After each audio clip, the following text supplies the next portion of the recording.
Bismillahirrahmanirrahim. Alhamdulillahi Rabbil Alamin. Salatu salamu ala asyrafil anbiya wal mursalin. Nabiyina Muhammadin wa ala alihi wa sahbihi ajma'in. Assalamualaikum warahmatullahi wabarakatuh. So inshallah, Adabul Muta'allimin. Sa sumunod na kabanata yung kitaba. Kunin pala natin to. Kasi importante pala ito eh. Kasi yung kitaba na ito, hindi lang naman ito yung pagsusulat ng magsusulat ka ng libro. Kasama na rin dito yung kitaba na pagti-take down ng notes o kaya pagkuha ng mga aral mula sa libro na binabasa mo. O kaya aralin na yung pinapakinggan mo, dinadaluhan mo. Yun. Napapaloob yun dito. So dito nga sa kitaba pagsusulat. Innal kitabata amrun muhimmun li talibil ilm. Tunay na ang pagsusulat ay mahalagang bagay para sa mag-aaral ng kaalaman. Wayahtaju daiman litadwini masmuatihi liyarji ilayha matasya. Ito na yung sinasabi ko kanina. Hindi lang ito sa pagsusulat ng libro. Sa pagti-take down ng notes lalo na.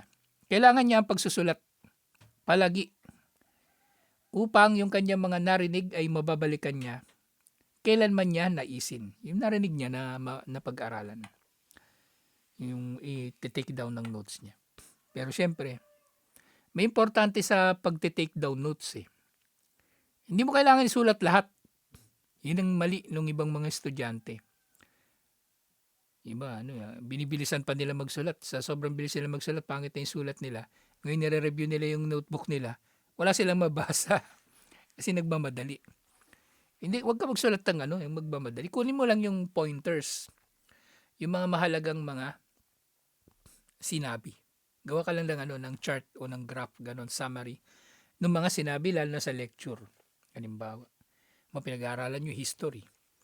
O doon ka na magsulat ng pangalan, petsa, anong nangyari, anong resulta, ganon. Yun yung nyo.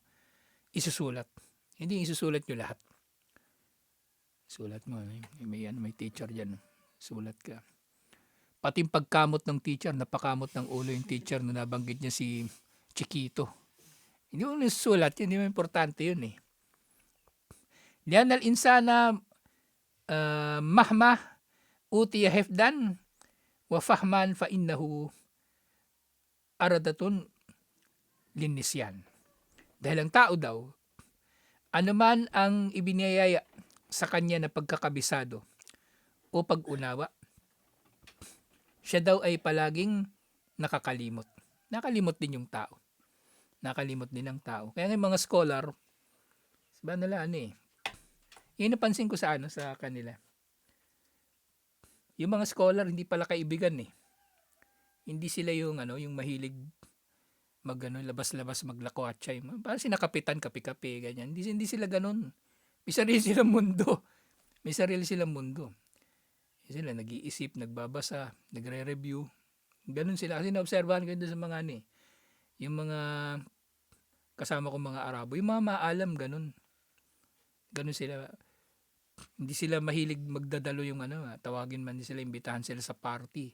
Bihira yung mga pupuntahan nila.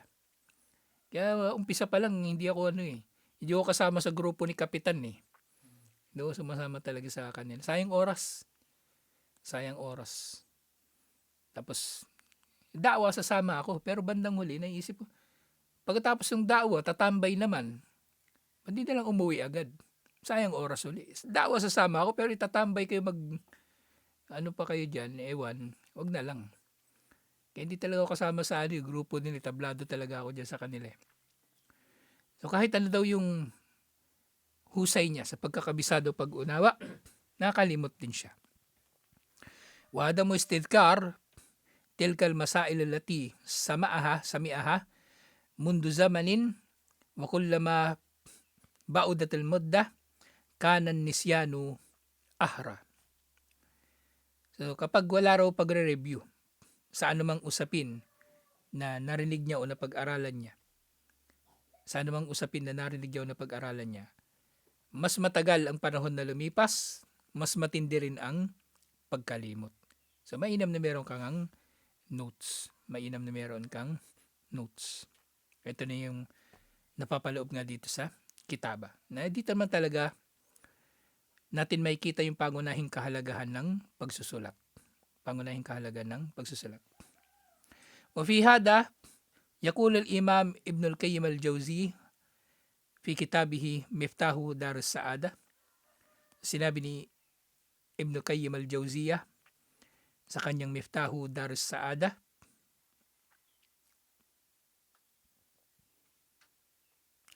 وكان معدم الخلل الداخل على الناس في دينهم ودنياهم إنما يعتريهم من النسيان الذي يمحو صور العلم من قلوبهم. Ang karaniwan daw na problema ng tao sa kanyang relihiyon o kahit sa buhay niya sa mundo ay may kinalaman sa kanyang pagkalimot. Sa anumang kaalaman na nasa kanilang puso. Yung pagkalimot ng tao. Diba? May ahkam, nakalimutan mo. Diba? O nagsasala ka, nakalimutan mo ilang rak'an na. At iba't iba pa mga bagay. Pagkalimot yung madalas nagiging problema ng tao. Buhibiyahe ka, nakalimutan mo saan ka ba liliko? O paglampas mo, sabi mo dapat pala lumiko ako dun . Ang layo pa naman ang iikutan mo. Lalo sa Riyadh, di ba yung doon, yung ring road, di ba? Ang haba nun. Pag hindi ka nakalabas ng exit, yung sunod na exit, ang layo pa. Ang layo pa ng sunod na exit, parang dito, di ba? Dapat liliko na ako dito sa San Gabriel. Yung sunod na exit na naman nun, baknotan na. Baknotan na, kaya mahirap. Ayun na, yung pagka nakakalimot, yun ang madalas na halal o nagdudulot ng problema sa tao. فَجَعَلَ لَهُمُ الْكِتَابِ وِعَاءً حَافِظًا لِلْعِلْمِ مِنَ الضِّيَاءِ. Dahil dito, dinulot na ang mga aklat ay magiging paraan na mapangalagaan ang kaalaman na hindi ito mawawala. Kasi halimbawa, di ba, yung mga tao, halimbawa hindi sila nagsusulat, nagkakabisado lang talaga sila. Maaring mawawala pa rin yung kaalaman. Maaring mawawala pa rin yung kaalaman. Oo, merong mga tao na, di ba sabi ng mga sociologists, mga sanay sila sa oral tradition. Talagang oral yung pagsasalin-salin nila ng mga kwento. Mga kasaysayan. Ganun naman ng unang panahon . Kahit yung Quran, ganun. Oral siya talaga itinuro ng mga sahaba sa isa't isa. Pero kahit si Omar bin Khattab radiyallahu anhu, at syempre siya Abu Bakar Siddiq radiyallahu anhu, na siyang khalifa nung panahon na yun, nakita nila yung pangangailangan na isulat yung Quran, tipunin sa isang libro. Kasi nga naman, kung mamatay yung mga sahaba at maaaring hindi naman sila maubos. Maaaring hindi sila maubos, di ba? At mapanatili pa rin yung sapat na dami ng tao na nakakakabisado ng Quran. Pero mas mainam pa rin na maisulat yung Quran matipon sa isang mushaf. Matipon yung Quran sa isang mushaf. Sa ganitong kadahilanan din, para mapanatili yung kaalaman. Magagaling yung mga Arabo magkabisado. Magaling sila magkabisado. Yung mga sahaba, magaling sila. Pero ang pagsusulat ng mga aklat ang naging dahilan na mas mapapangalagaan pa ang kaalaman. Kaya bakit hindi natin ito gagawin din?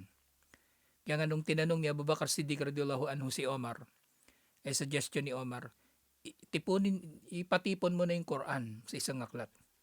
So sabi ni Abu Bakar, ba't ko gagawin ang bagay na hindi naman ginawa ni Propeta Muhammad sallallahu alaihi wasallam?